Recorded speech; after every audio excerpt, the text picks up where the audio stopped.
Здравствуйте, ребята!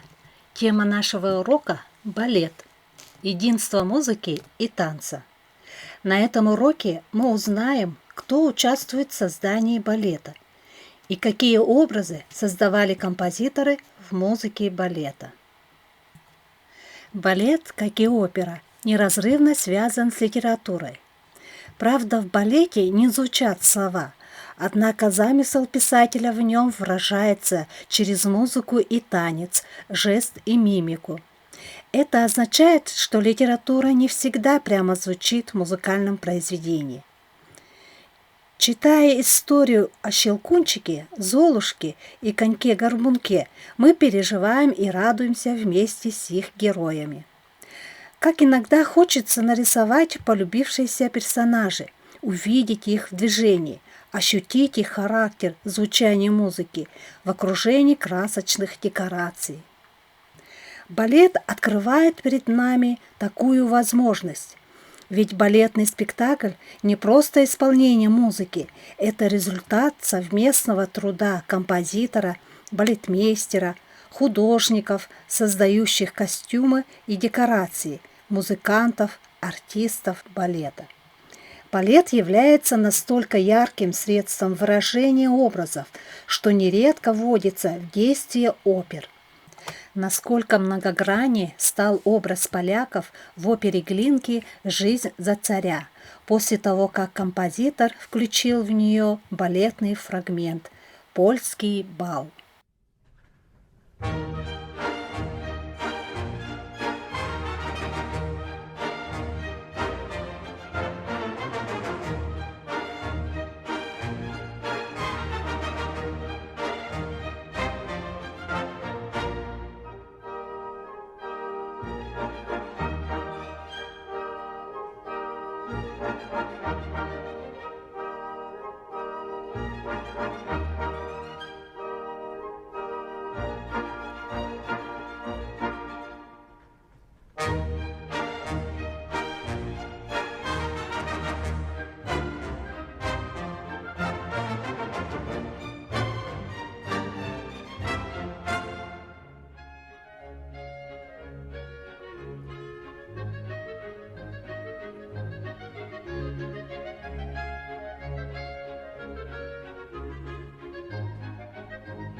Польские народные танцы полонез, мазурка, краковяк с подчеркиванием резких интонаций стали воплощением самых отрицательных качеств в облике врагов, их самодовольства и спеси.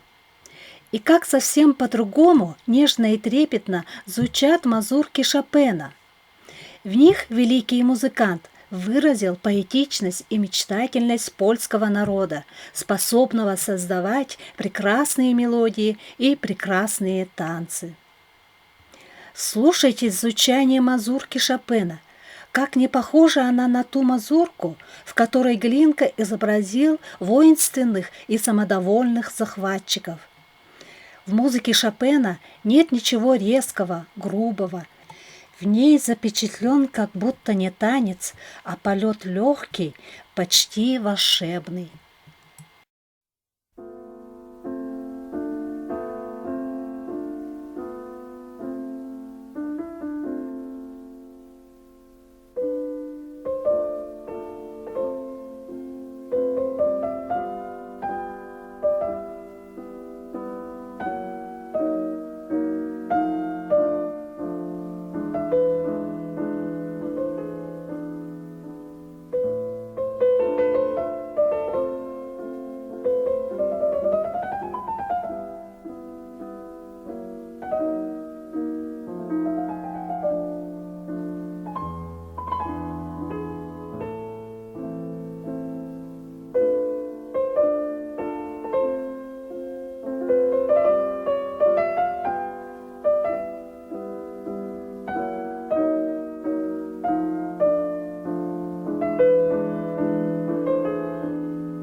Вот как по-разному может звучать один и тот же танец у разных композиторов.